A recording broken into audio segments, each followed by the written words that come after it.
graça e a paz da parte de Deus e do nosso Senhor e Salvador, Jesus Cristo. Saúdo os irmãos com alegria pela gravação de mais essa aula do nosso curso. Graças a Deus, nessa manhã belíssima de outono,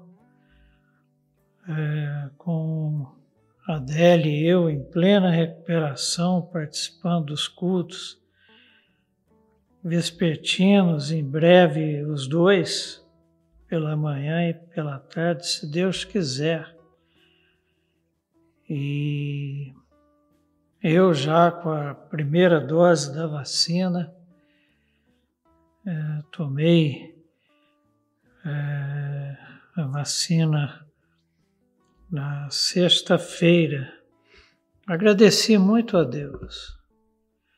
Inclusive conversei com o enfermeiro que me aplicou a vacina, da minha gratidão a Deus por todas as pessoas que têm trabalhado incansavelmente, desde a pesquisa até os testes e agora a aplicação da vacina. Pessoas na linha de frente, na luta contra o corona, e que trabalham dia e noite, incessantemente, muitas vezes expondo a vida, expondo a riscos que muitas vezes fogem ao controle, como foi o caso do médico lá na China, que foi o primeiro a denunciar já a presença do vírus na espécie humana. Ele foi contaminado e morreu. Então, graças a Deus por todas essas vidas, pelo cuidado de Deus para conosco, para o cuidado de Deus para com a humanidade. Ele manda a chuva sobre os bons e sobre os maus.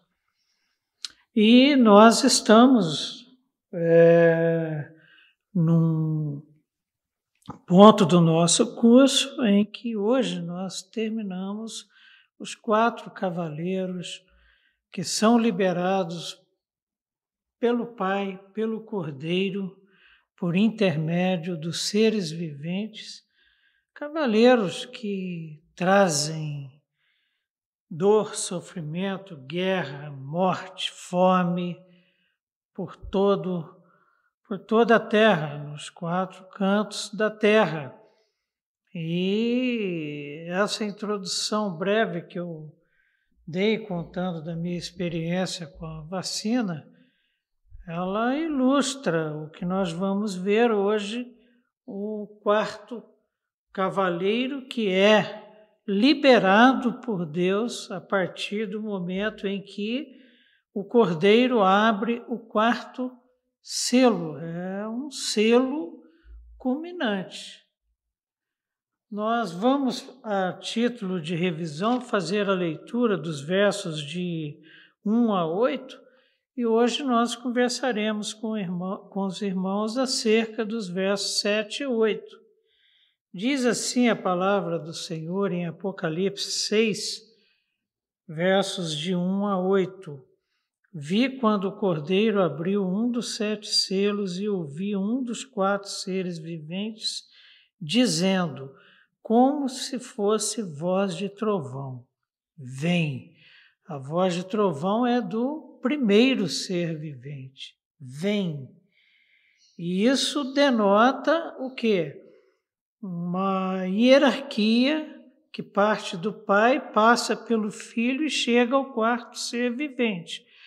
E é um detalhe que é muito importante na nossa interpretação de Apocalipse, que é essa supremacia, essa autoridade maior do nosso Deus Altíssimo e do Cordeiro que tira o pecado do mundo, que foi morto, mas vive, e recebeu da mão direita do Pai o livro, tem autoridade. Então, Vi então, e eis um cavalo branco e o seu cavaleiro com um arco. E foi-lhe dado uma coroa, e ele saiu vencendo e para vencer. Um outro aspecto importante que nós vimos é que jamais esse primeiro cavaleiro montado num cavalo branco pode ser confundido com Jesus Cristo. Jesus Cristo não vai deixar a glória, ele está sentado à direita de Deus Pai para sair pelo mundo pregando o que esse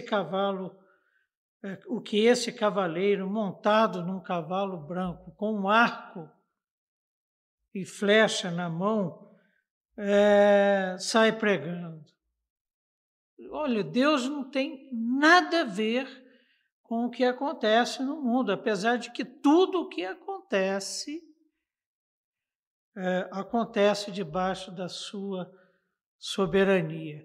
Pegando o extremo, nem um fio de cabelo da nossa cabeça cai, a não ser que seja a partir da vontade, a partir da determinação, a partir da autoridade de Deus. 3. Quando abriu o segundo selo, ouvi o segundo ser vivente dizendo: vem. E João faz questão de deixar isso bem claro e repete nos 4 selos. E saiu outro cavalo vermelho, e ao seu cavaleiro foi-lhe dado tirar a paz da terra, para que os homens se matassem uns aos outros. Também lhe foi dada uma grande espada. O terceiro selo. Quando abriu o terceiro selo, ouvi o terceiro ser vivente dizendo: vem. Então vi, e eis um cavalo preto, e o seu cavaleiro com uma balança na mão. E ouvi uma como que voz no meio dos 4 seres viventes, dizendo: uma medida de trigo por 1 denário, 3 medidas de cevada por 1 denário, e não danifiques o azeite e o vinho. Quando o cordeiro abriu o 4º selo, ouvi a voz do 4º ser vivente dizendo: vem. E olhei, e eis um cavalo amarelo e o seu cavaleiro, este chamado Morte, e o inferno estava seguindo, e foi-lhes dada autoridade sobre a 4ª parte da terra para matar. A espada, cavaleiro vermelho, a guerra, pela fome, com a mortandade e por meio das feras da terra. Então vejam bem, como nós dissemos, este 4º cavaleiro é a morte. Esse é o selo culminante, como afirmamos há pouco. Mais uma vez, Cristo abre o selo e um ser vivente entra em cena, o 4º. O 4º ser vivente chama o cavalo e o seu cavaleiro. Isso traz uma segurança, isso traz para o nosso coração, para nós que cremos, uma certeza de que não somos fruto do acaso. Esse coronavírus 19 que tem assolado o mundo não entrou em cena por um acaso. Ele está ceifando a humanidade, mas debaixo da batuta de Deus. E o verso 8 afirma o seguinte: e olhei, e eis um cavalo amarelo e o seu cavaleiro, sendo este chamado Morte. E o inferno o estava seguindo, e foi-lhes dada autoridade sobre a quarta parte da terra, para matar um quarto da população mundial. A espada pela fome, com a mortandade e por meio das feras da terra. Ora, ao comando, um cavalo amarelo esverdeado aparece. Um cavalo baio, como se diz no sertão. Esse cavalo baio, a referência é a cor da doença e da morte, a cor do defunto, a cor pálida que uma pessoa morta apresenta. No romance Grande Sertão Veredas, o narrador Riobaldo define essa cor como cor de palha de milho velho. Esse amarelo esverdeado, esse baio.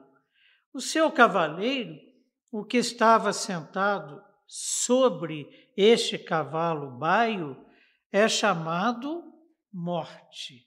Então vejam bem vocês que esse quarto cavaleiro meio que resume os 3 cavaleiros anteriores, porque essa hegemonia que é pregada pelo cavaleiro montado num cavalo branco, ela usa da morte para a imposição do que pretende, que é o domínio sobre povos e sobre nações. Então vejam bem vocês, é por intermédio da guerra, é por intermédio da fome, é por intermédio da peste, é por intermédio das feras que este cavaleiro montado num cavalo branco vai obter, vai alcançar o seu objetivo, que é o objetivo da hegemonia, que é o objetivo do domínio sobre os povos em todos os aspectos da vida, em toda a cultura dos povos. É assim que está acontecendo no mundo. Eu tenho um amigo que viaja muito, dada a profissão dele. Ele fala que viajar hoje é uma coisa muito monótona, porque tanto faz você estar na Ásia, como estar na África, como estar no hemisfério norte, lá na América do Norte.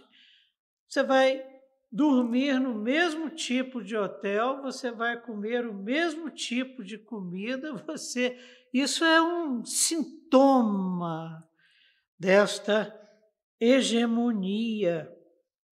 E interessante que a McDonald's, meio que na contramão disso, para dar uma branqueada no seu cavalo, porque é um cavalo cujo cavaleiro está disfarçado de um cordeiro vestido de branco, de um anjo de luz. Vocês já viram a propaganda da McDonald's usando, por exemplo, da diversidade cultural brasileira? Então não é McDonald's que o personagem lá que está dentro do carro dele comendo um Big Mac e batata frita fala. Não, é Mac, M-E-Q-E, Mac. Meu Mac.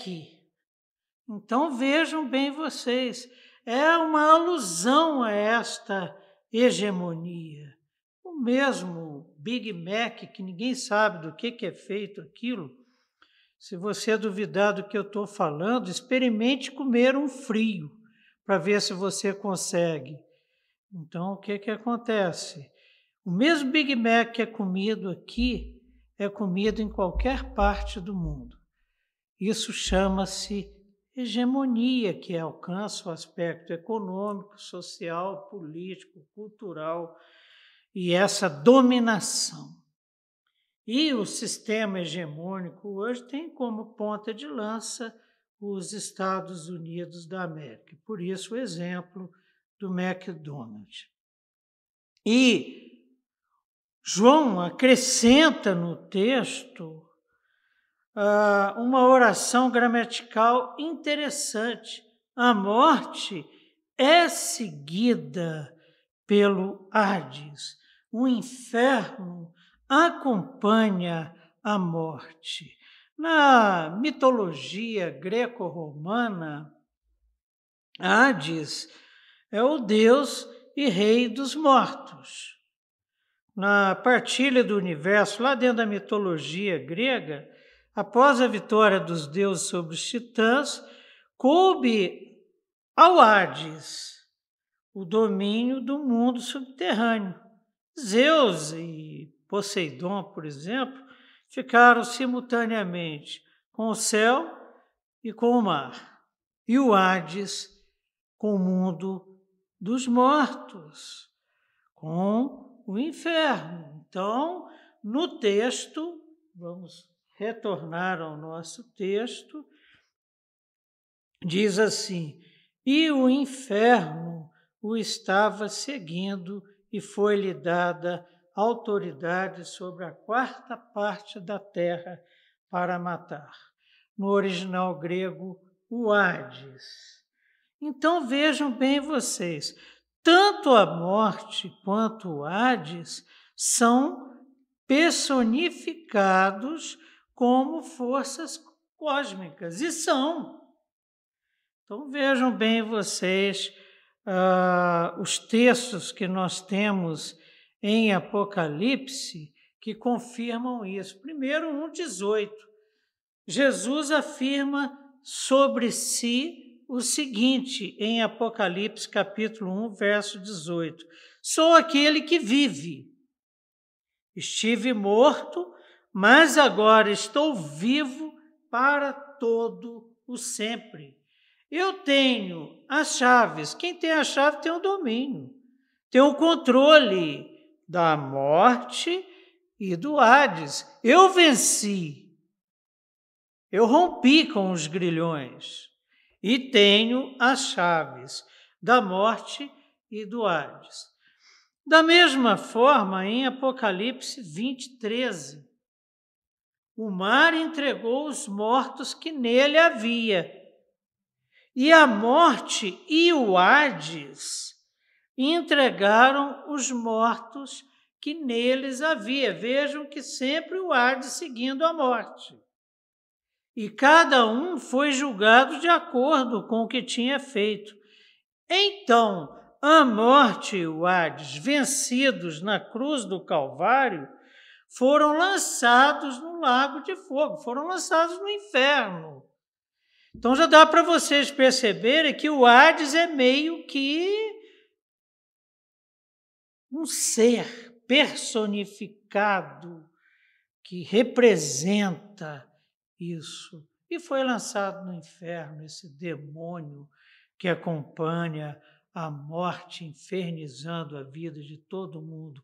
Foram lançados no fogo, no lago de fogo. O lago de fogo é a segunda morte. Essa é eterna. E vão ficar lá por toda a eternidade, enquanto estaremos nos novos céus e nova terra, vivendo a vida plena em Cristo Jesus por toda a eternidade. É isso que esses textos que nós vamos estudar e temos estudado desde o capítulo 1 nos afirmam. E é muito importante sabermos disso nesse momento terrível, caótico que nós estamos vivendo. O Hades faz menção à sepultura e provavelmente ao deus grego do submundo. Esta é a realidade em que João e a igreja estava submersa. Essa é a realidade que nós ocidentais vivemos. Essa influência helênica, essa influência da Grécia, essa influência, por exemplo, para definição de uma cosmologia. Então, provavelmente, o Hades é uma menção à sepultura. E é por trás dela o deus grego do submundo que está sob a batuta do Altíssimo. O Cordeiro venceu tanto a morte quanto o Hades, especialmente para leitores que vinham de contextos pagãos, que experimentaram essa realidade criada pelos gregos a vida toda e se converteram. Essa palavra é muito importante, porque se tinha uma coisa que eles temiam, olha, e normalmente quem busca hegemonia, como o cavaleiro montado no cavalo branco, busca hegemonia, inclusive, a partir do medo, do terrorismo psicológico, espiritual. E saber que tanto a morte quanto o Hades foram vencidos, cara, consolador. Thanatos, morte. Thanatos no grego. Essa tradução nossa aqui é a partir do grego. Thanatos, morte, frequentemente é também traduzido como praga. É como se praga fosse sinônimo de morte.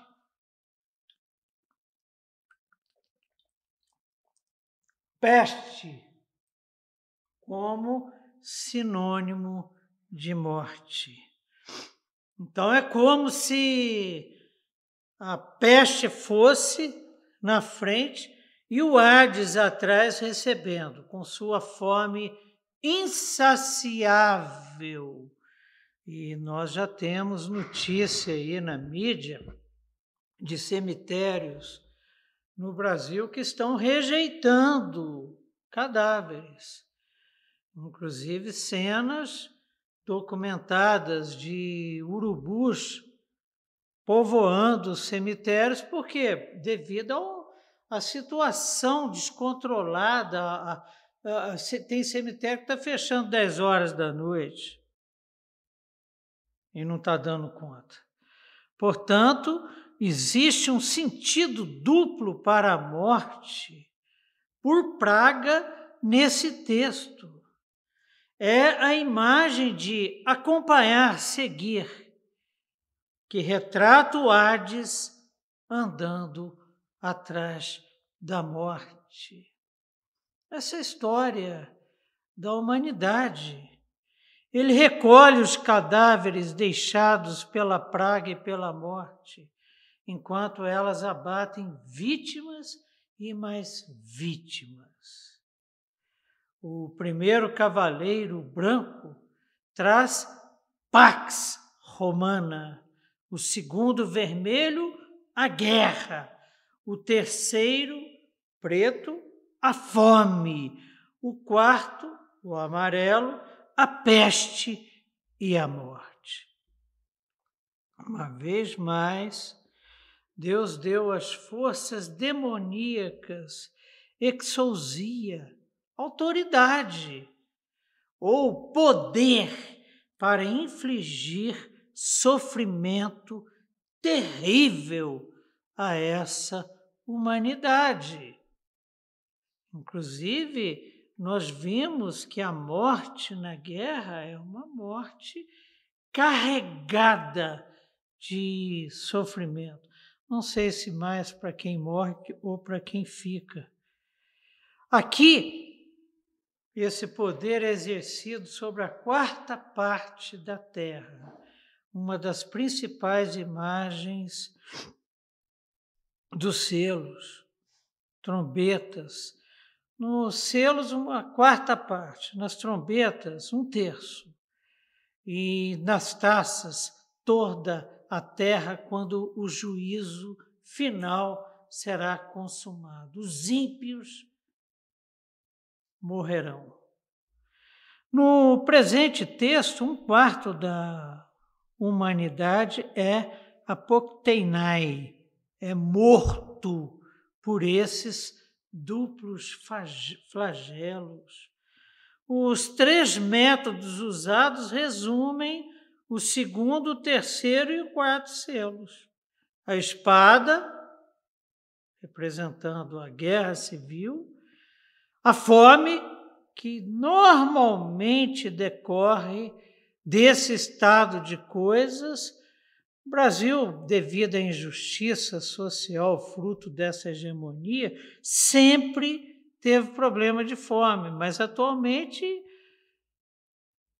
mais de 10 milhões de brasileiros estão passando fome. E há um discurso contraditório nesse processo, que o Brasil se ufana a ser um dos maiores exportadores de grãos do mundo. Então, espada, fome, pragas, como nós estamos vivendo agora, e pelos animais selvagens da terra também. Pelos animais selvagens da terra. A espada resume os 2 primeiros selos interconectados. A fome é o tema do 3º selo e a praga resume o 4º. Visto que o 4º selo resume os outros 3, é provável que os 4 juntos eliminem um 4º selo. Vamos parar para pensar um pouquinho sobre isso. Nós temos 4 cavaleiros aí, debaixo da batuta de Deus e com autoridade para assolar. Às vezes você pode pensar assim, mas como os negacionistas fazem, né, atualmente? Fica se fazendo um barulho muito grande com relação à Covid, 350 mil mortos, mas só de aborto nos Estados Unidos nós temos 300 mil. Bom, você pega aborto, você pega peste, você pega... Essa é a conta de Deus aqui. Você pega guerra, você pega, por exemplo, acidente de trânsito, você pega violência doméstica, tipo criança de 4 anos de idade morrendo fruto de tortura realizada por miliciano, como está nas manchetes agora, e o cara é lá da Câmara Legislativa do Rio de Janeiro. Você pega feminicídio, homofobia,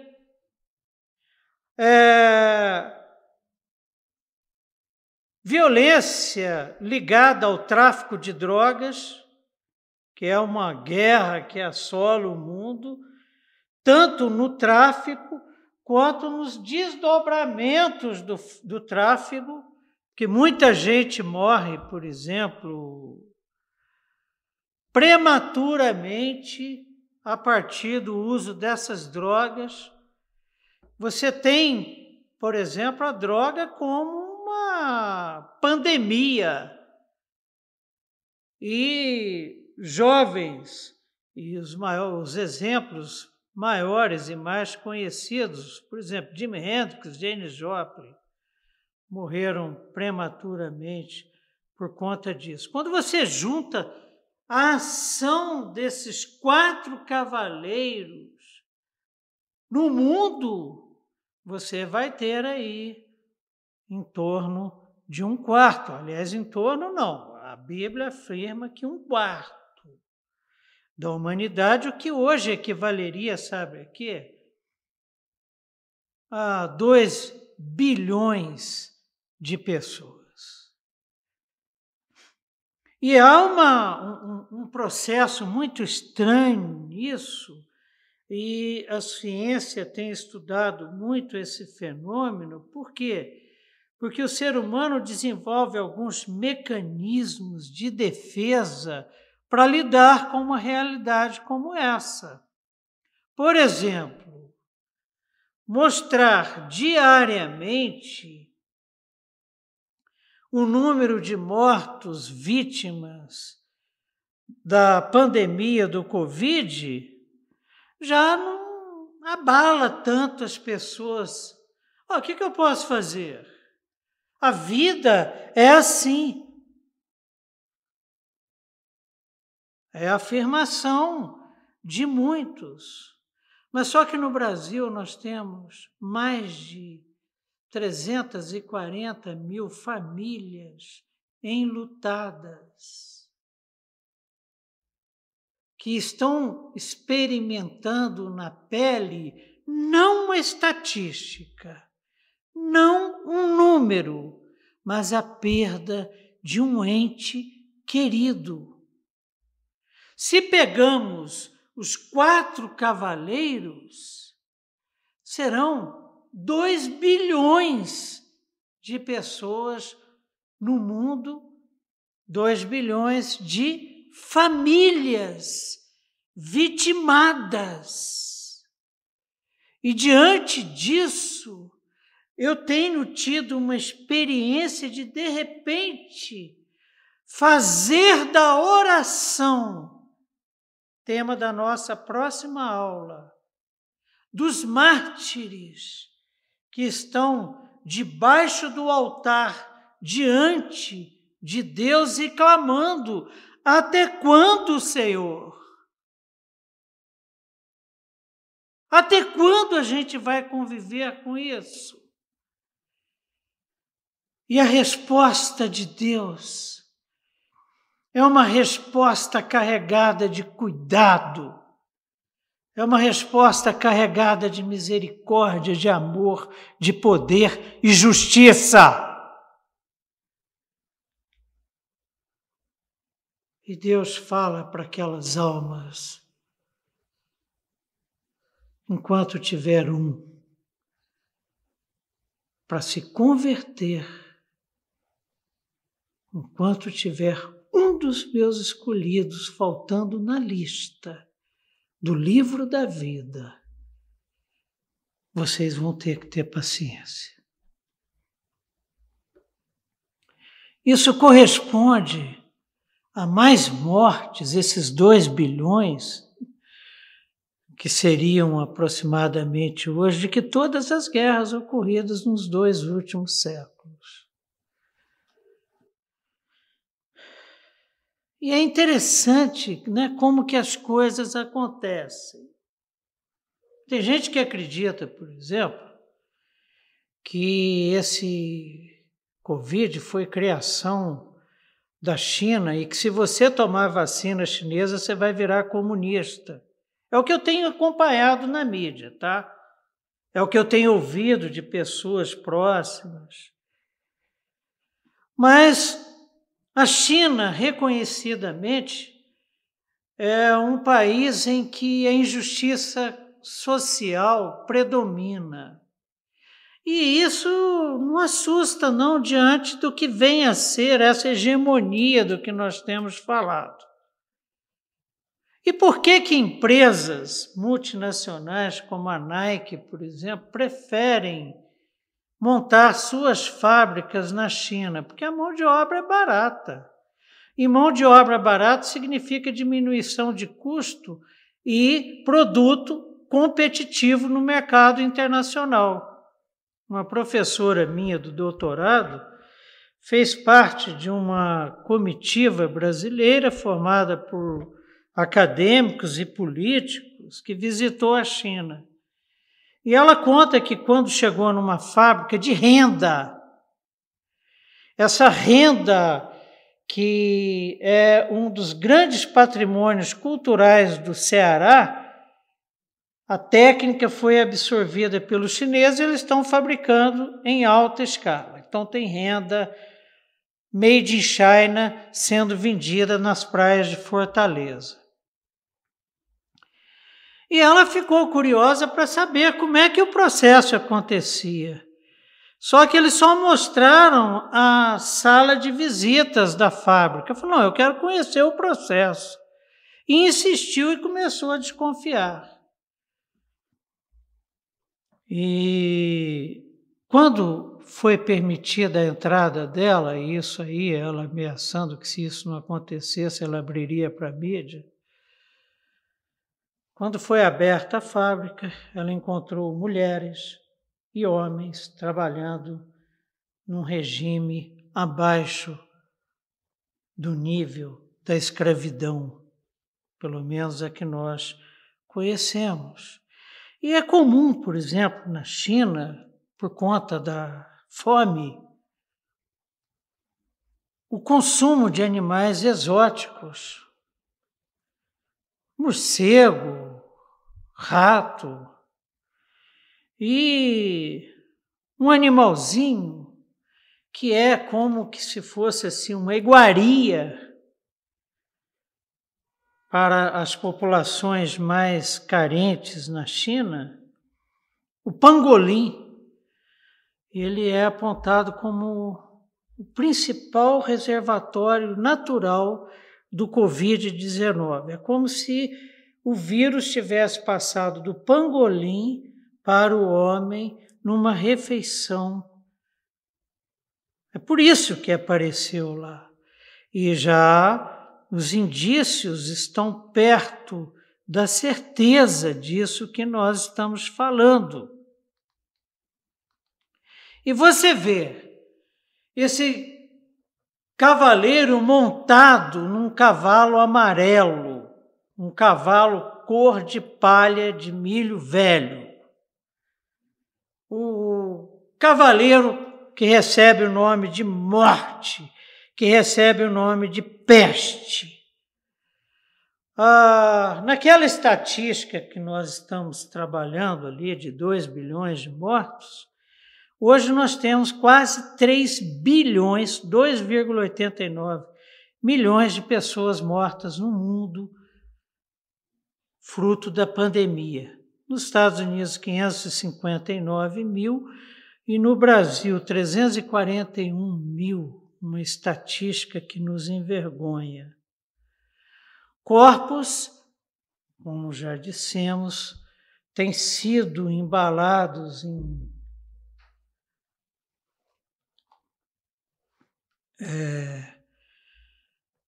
sacos de plástico porque está faltando espaço nas geladeiras dos hospitais. E esse quarto juízo, trazido pela abertura do quarto selo, pelo Cordeiro de Deus, que esteve morto, mas que vive, e que é digno de pegar da mão direita do Pai o livro e desatar-lhe os selos, esse quarto juízo ecoa Ezequiel 14, 12 a 23. Vamos ver o que nos diz o texto. Ezequiel, capítulo 14, de 12 a 23. Diz assim a palavra do Senhor por intermédio do profeta Ezequiel. Esta palavra do Senhor veio a mim. 2 pontos. Verso 13. Filho do homem, se uma nação pecar contra mim por infidelidade, estenderei contra ela o meu braço para cortar o seu sustento. Fome. Primeiro juízo de Deus, fome. Enviar fome sobre ela e exterminar seus homens e seus animais. E Deus faz uma afirmação aqui no verso 14 que é recorrente no texto. Mesmo que estes 3 homens, Noé, Daniel e Jó, estivessem nessa nação, por sua retidão, eles só poderiam livrar a si mesmos. Palavra do soberano Senhor. Ou seja, olha, o meu juízo vai ser impetrado independente de estarem ali Noé, Daniel e Jó. E pela retidão deles, pode se livrar só a si mesmos. Palavra do soberano Senhor. Palavra que traz conforto, apesar do peso do juízo. Por quê? Porque nós, em Cristo Jesus, somos justificados perante Deus. Somos declarados como Noé, Daniel e Jó, também declarados justos diante de Deus. Mas o fato de ter justo no meio da massa não significa que ela será poupada. Verso 15. Ou se eu enviar animais selvagens para aquela nação, e eles a deixarem sem filhos, e ela for abandonada de tal forma que ninguém passe por ela com medo dos animais, aí ele repete: o Senhor é quem está falando. Olha, se Noé, Daniel e Jó estiverem lá, não será poupada. A justiça deles será só deles.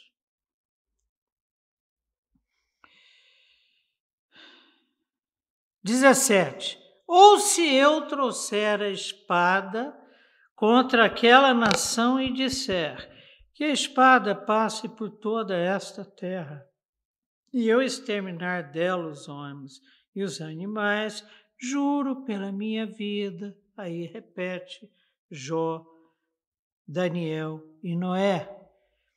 19. Ou se eu enviar uma peste, que é o caso que nós estamos vendo hoje, contra aquela terra e despejar sobre ela minha ira, derramando sangue, exterminando seus homens e seus animais.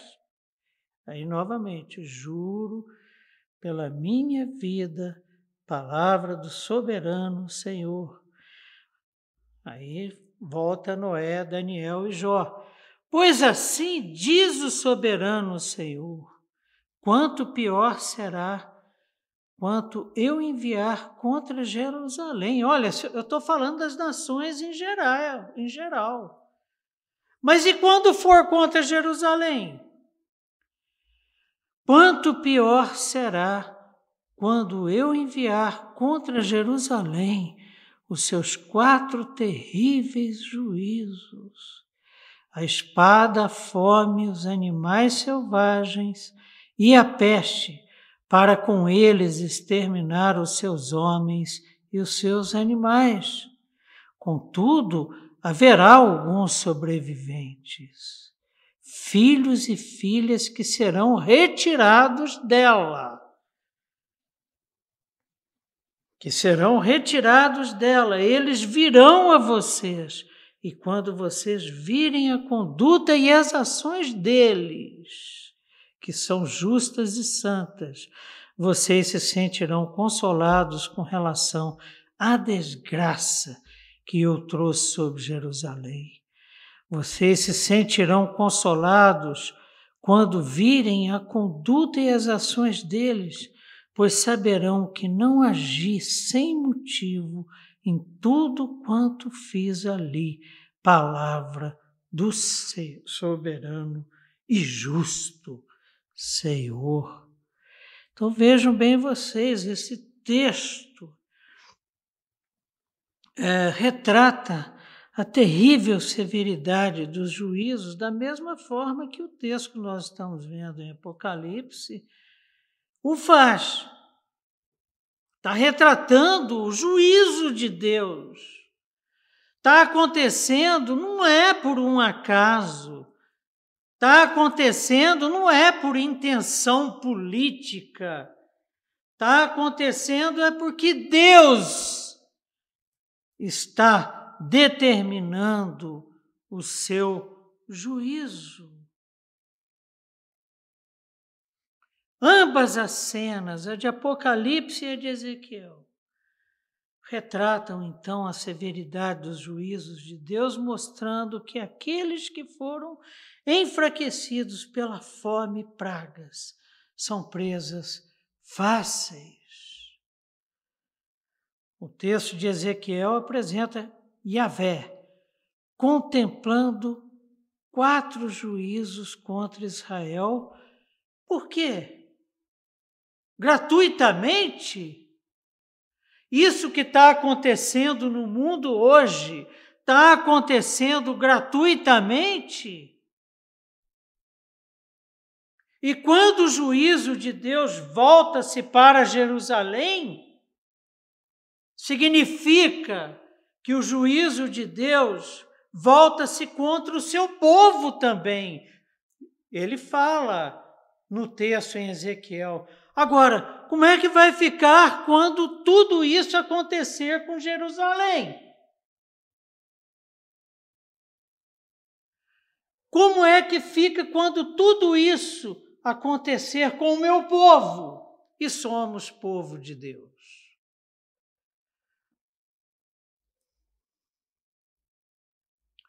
Os 4 juízos começam com a fome. Verso 13. Filho do homem, isso em Ezequiel. Se uma nação pecar contra mim, por infidelidade, estenderei contra ela o meu braço para cortar o seu sustento, enviar fome sobre ela e exterminar seus homens e seus animais.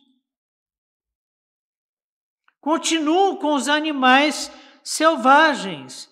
Verso 15 de Ezequiel 14. Ou se eu enviar animais selvagens para aquela nação, e eles a deixarem sem filhos, e ela for abandonada de tal forma que ninguém passe por ela com medo dos animais, o que era comum no Oriente Médio. Leões, ursos e outros animais próprios do continente africano circulam ali.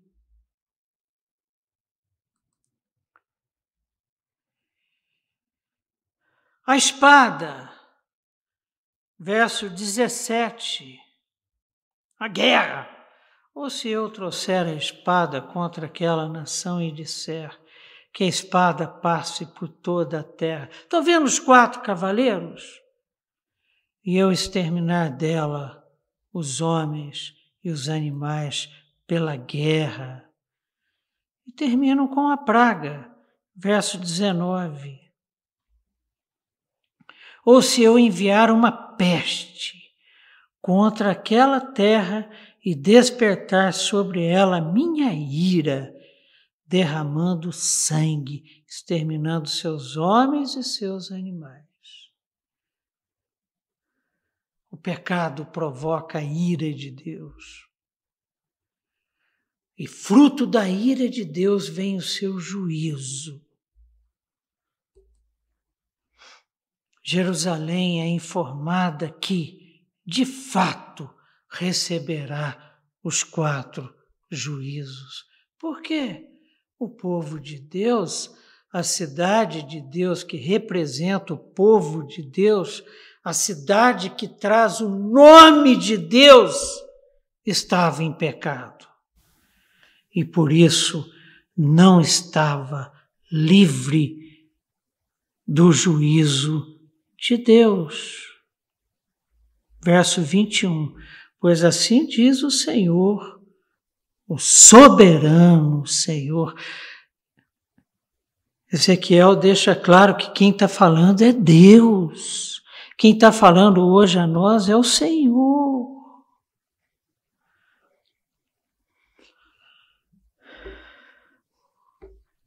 Quanto pior será quando eu enviar contra Jerusalém os meus 4 terríveis juízos: a espada, a fome, os animais selvagens e a peste, para com eles exterminar os seus homens e os seus animais. E os 4 cavaleiros foram liberados por Deus e estão aí. Kika, nossa filha do meio, mora nos Estados Unidos, casado com um oficial da Força Aérea Americana. A gente sabe muito bem o que isso aqui significa.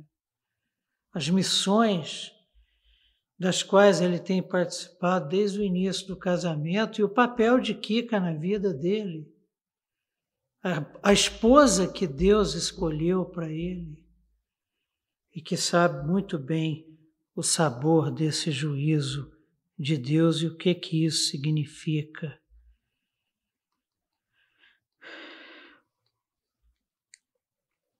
Há um encorajamento ali no texto de Ezequiel. Os versos 22 e 23 encorajam o remanescente. Então, nos versos 22 e 23 encontramos: contudo, haverá alguns sobreviventes, filhos e filhas, que serão retirados dela. Aqui não. O texto de Apocalipse não diz que o remanescente será retirado, que os fiéis a Jesus Cristo, ao Cordeiro que venceu, serão registrados. A morte tragará a humanidade ímpia e os seres humanos não escaparão do juízo divino. Como é que a gente fica nisso? Às vezes eu fico pensando, né? Nós vamos começar a estudar em breve as trombetas e as taças, está tudo acontecendo simultaneamente. Todas as profecias já foram cumpridas. Em Jesus Cristo elas são sim. Só falta o Pai decidir o momento da gloriosa volta de Jesus Cristo para nos resgatar. E a gente aqui, irmãos, tem morrido de Covid. Eu tenho pensado muito sobre isso. Que posição devo eu assumir diante de Deus, diante dos meus irmãos e diante do mundo? Há um Deus que é soberano. E foi Ele que liberou, inclusive, o cavaleiro da morte, o cavaleiro da peste. A minha vida está nas mãos dEle. Sou grato pelo testemunho do presbítero Alceu. Os meus dias estão contados por ele.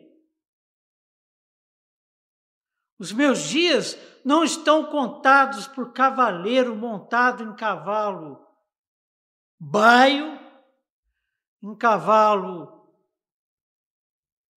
preto, em cavalo vermelho, ou seja lá por quem for. Os meus dias estão contados pelo Senhor dos Exércitos, pelo Criador e sustentador de todas as coisas. Não me faz diferença. Tenho pensado assim.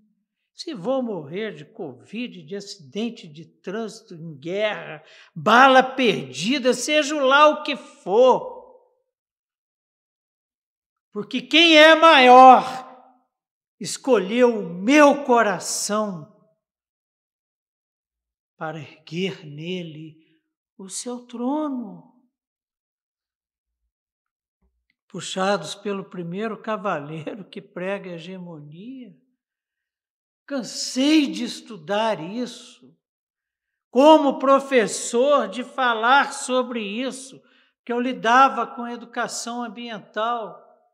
E você vai falar em educação ambiental sem tratar dessa realidade? Primeiro cavaleiro prega hegemonia, os demais trazem guerra, fome, peste e morte.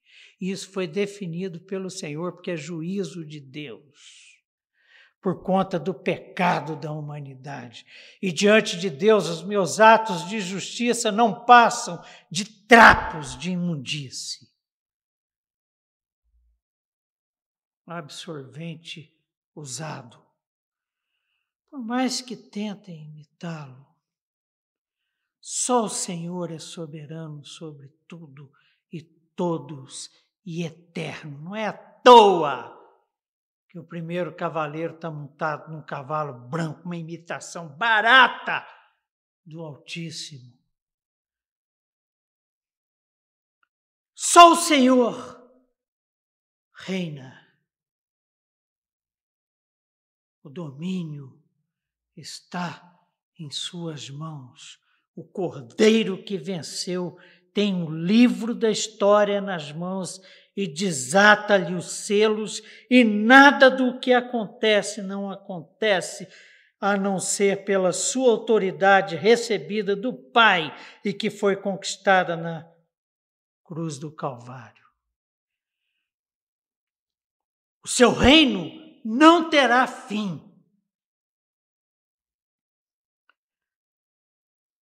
João estava escrevendo, inclusive para a sua igreja em Éfeso, debaixo da égide do Império Romano. Irmãos estavam sendo torturados para que negassem o seu Senhor.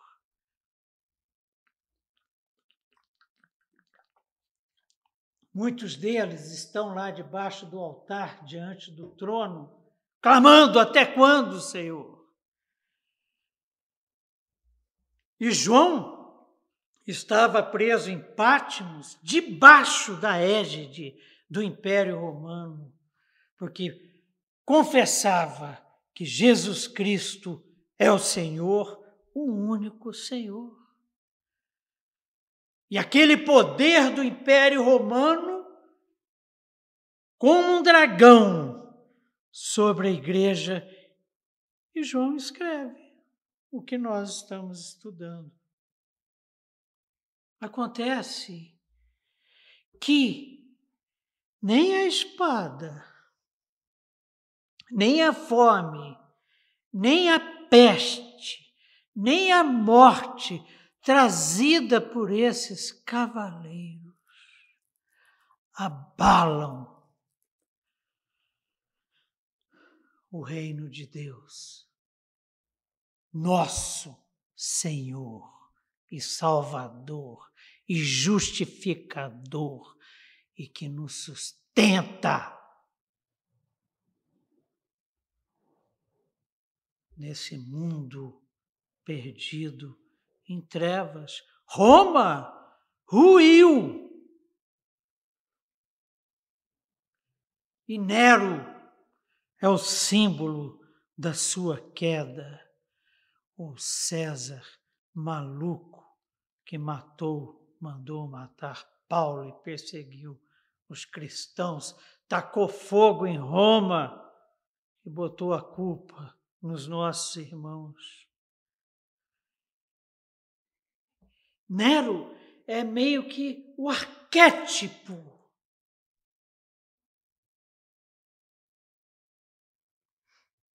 desses poderosos que impõem sobre a população humana mundial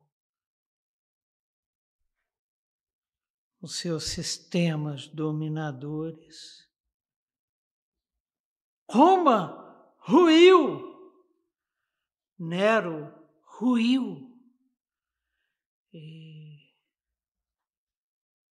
Monteverdi compôs as músicas em cima de um libreto de Bucenello que conta essa história, a coroação de Popeia, a primeira ópera escrita em cima de fatos históricos. A coroação de Popeia, não é Pompeia, não é a cidade. A coroação de Popeia é a coroação da mulher que tomou o lugar de Otacília, que era esposa de Nero. Isso é fato histórico, registrado. E a ópera ela mostra exatamente o ambiente que Apocalipse denuncia, que a Bíblia chama de mundo, e que no Apocalipse nós vamos começar a estudar em breve. Deus define como a grande Babilônia, a grande prostituta.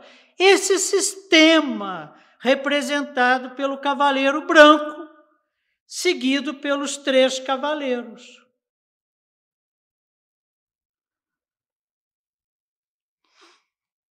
Raul Francisco Magalhães comenta a ópera, e eu tenho tido, na pandemia, a oportunidade de estudar a ópera. É a segunda ópera de Monteverdi que eu estudo. E as duas têm a ver com o que a gente tem conversado.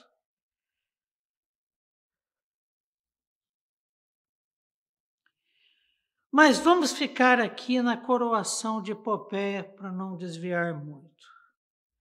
Então, Raul Francisco Magalhães escreve o seguinte na sua crítica sobre a ópera: esse mundo tem como modelo Nerone.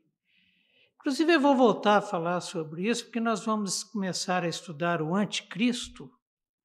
E Nero é meio que um arquétipo de anticristo. O que é o anticristo? Todo aquele que se opõe a Cristo. Nero não foi o anticristo escatológico, ele ainda vai vir.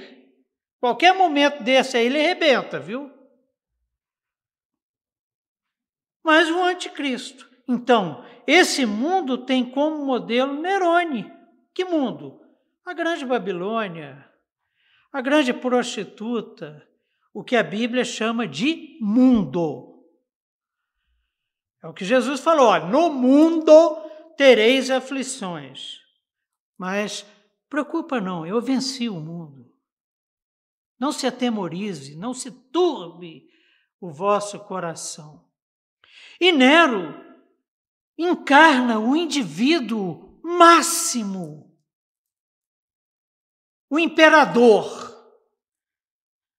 em um universo de pessoas que seguem suas naturezas. Que naturezas são essas? A carne, definida por Paulo. A nossa natureza caída, a nossa natureza rebelde. E Nero leva isso ao máximo. É o que Francisco Magalhães escreveu. Nero faz isso dispondo da maior potência. Ele era imperador de Roma, imperador do Império Romano, o poderoso da vez. Mandava matar, morria. Mandava soltar, estava liberto. Mandava trazer a mulher do vizinho, está aqui. É o que a ópera mostra. E nas 3 versões que eu estou estudando, de vídeos no YouTube, muito bem, montagens assim espetaculares. Há uma coisa estranha para vocês verem o que é essa potência. Os personagens masculinos são interpretados por mulheres. Os femininos por homens. E,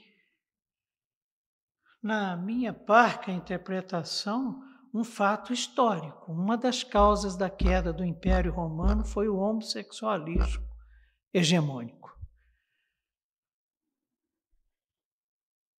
Nero é o representante perfeito, segundo Francisco Magalhães, de seus súditos.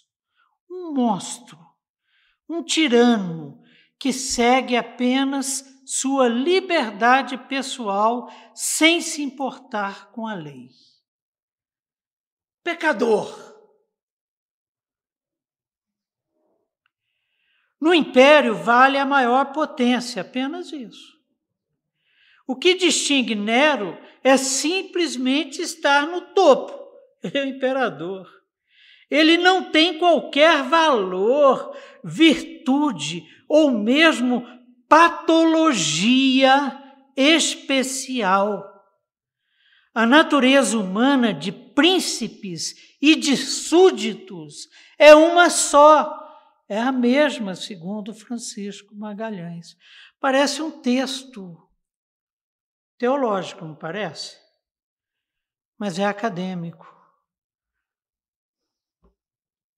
Francisco Magalhães é sociólogo, professor da pós-graduação na Universidade Federal de Juiz de Fora.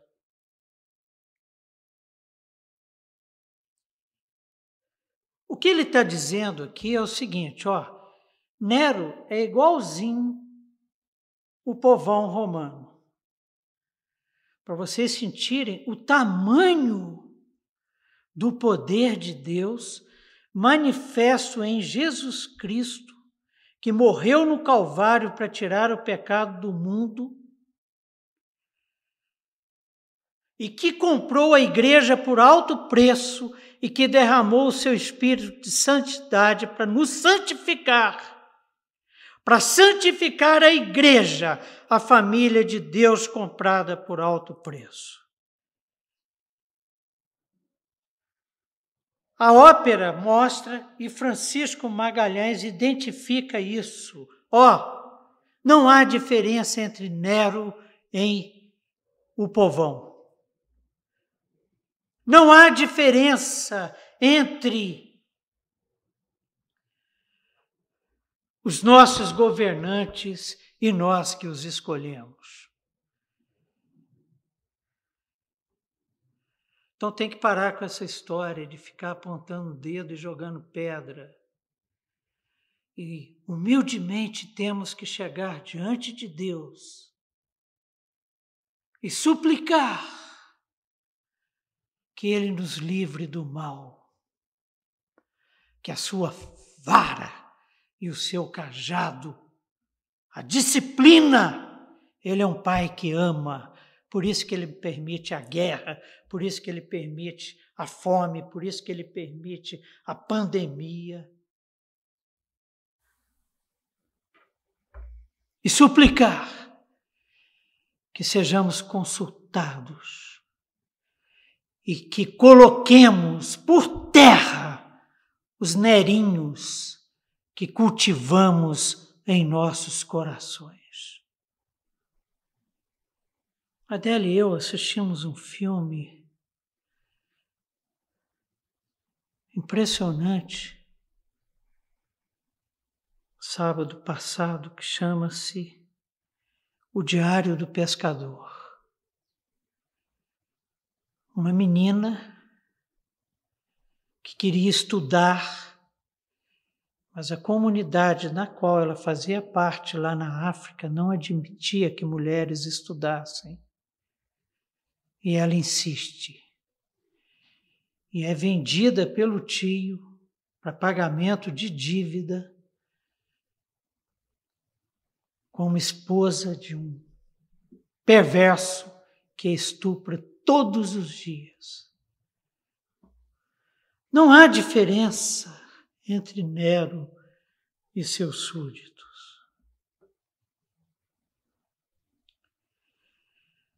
Eu fico pensando nessa mãe dessa criança que foi morta.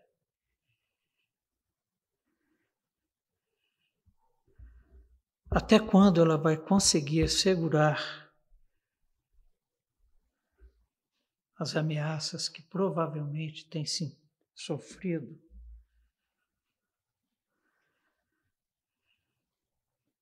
Até quando ela vai suportar se colocar ao lado de um criminoso como o padrasto dessa criança? O filme mostra isso. Essa é a realidade. E o Pai entregou o próprio Filho para que todo aquele que nele crê não pereça, porque quem vive assim vai perecer. E Deus é justo. Ele não nega a misericórdia, mas também atenderá, como veremos na aula que vem, o clamor dos mártires debaixo do altar que está de frente para o trono, e no trono está sentado o Pai e à sua direita o Filho. E o clamor é: até quando, Pai? E Deus vai vindicar os seus.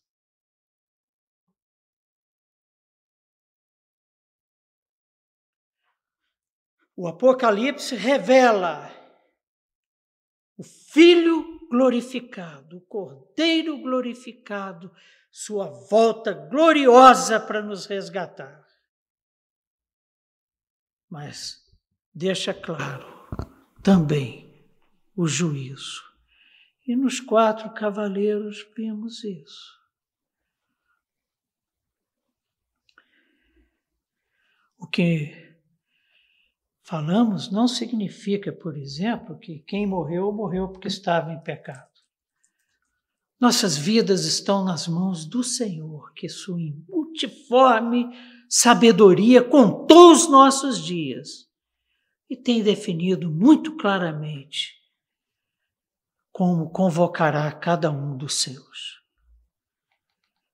A história humana tem sido marcada pela guerra, fome, pragas e morte em massa, como nós estamos vivendo agora, apesar de que muitos insistem em não ver. Alguns têm se arrependido e voltado para Deus.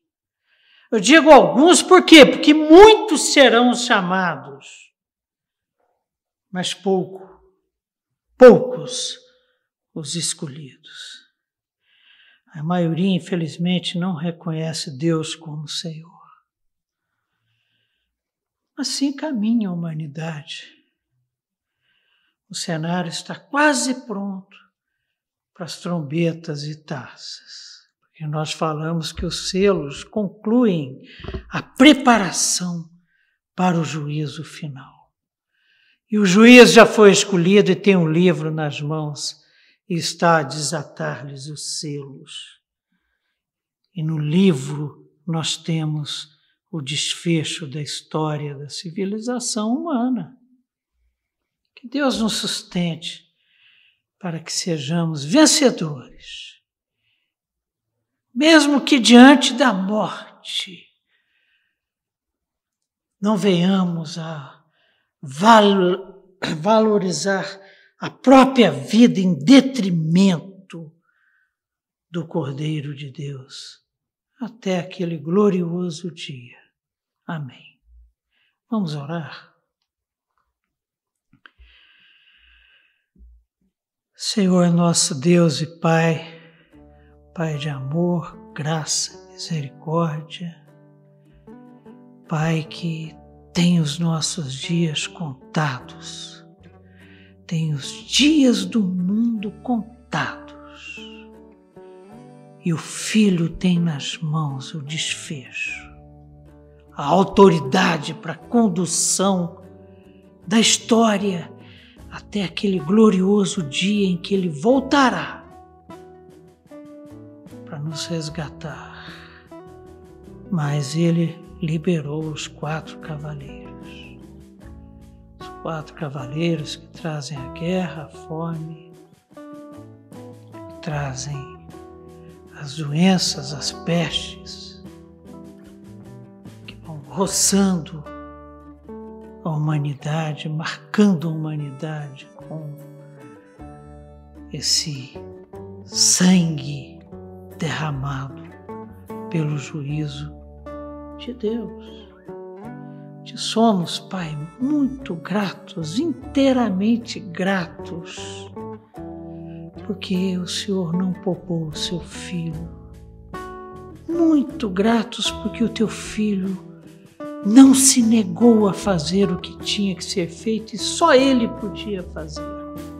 Por isso, Ele é digno de ter o livro nas mãos. Obrigado por essa certeza de que as nossas vidas estão nas Tuas mãos. O que acontece com cada um de nós, como filho Teu, o que acontece a cada um de nós como igreja Tua, como povo comprado por alto preço, não é fruto do acaso, nem fruto da mente de maluco nenhum. E o Senhor é justo, o Senhor é amoroso, gracioso, misericordioso e justo. E a Tua justiça tem se manifestado na história. E ela vai se manifestar plenamente no Teu dia, no dia do juízo de Deus. E todos aqueles que sofreram, e todos aqueles que morreram, e todos aqueles que foram torturados por causa do Teu nome serão vindicados. O Senhor enxugará dos olhos toda lágrima. Muitas vezes, Pai, para não dizer sempre, quando lemos um texto como esse de Apocalipse, capítulo 6, nós tendemos a ficar apavorados, com medo, mas o Teu Espírito nos revela. O Teu Espírito enche o nosso coração de esperança de que o Senhor é o nosso Pai, e um Pai que ama e cuida dos seus filhos, e que tudo o que acontece na nossa vida é para que sejamos aperfeiçoados, é para que sejamos cada vez mais a imagem do Teu Filho. Aí somos confortados. Aí compreendemos o porquê das coisas no mundo em que há um falatório muito grande, mas que a verdade só é encontrada em Ti e na Tua palavra. Te louvamos por isso e Te suplicamos que o Senhor continue cuidando de nós, esse pequeno rebanho que aqui se reúne, esse pequeno rebanho que se debruça sobre a Tua palavra para compreender das Tuas verdades maravilhosas que nos são reveladas pelo Teu Espírito Santo. Nós oramos no nome doce e amado de Jesus Cristo, que fez muito mais por nós do que nós merecemos. Aliás, não merecíamos nada, mas Ele fez. E é no nome dele que nós oramos. Amém. Amém.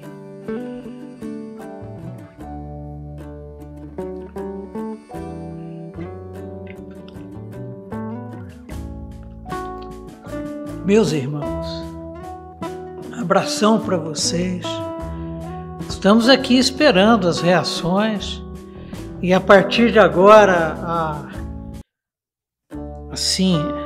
as revelações do Apocalipse vão exigir a cada passo mais cuidado e mais zelo na interpretação.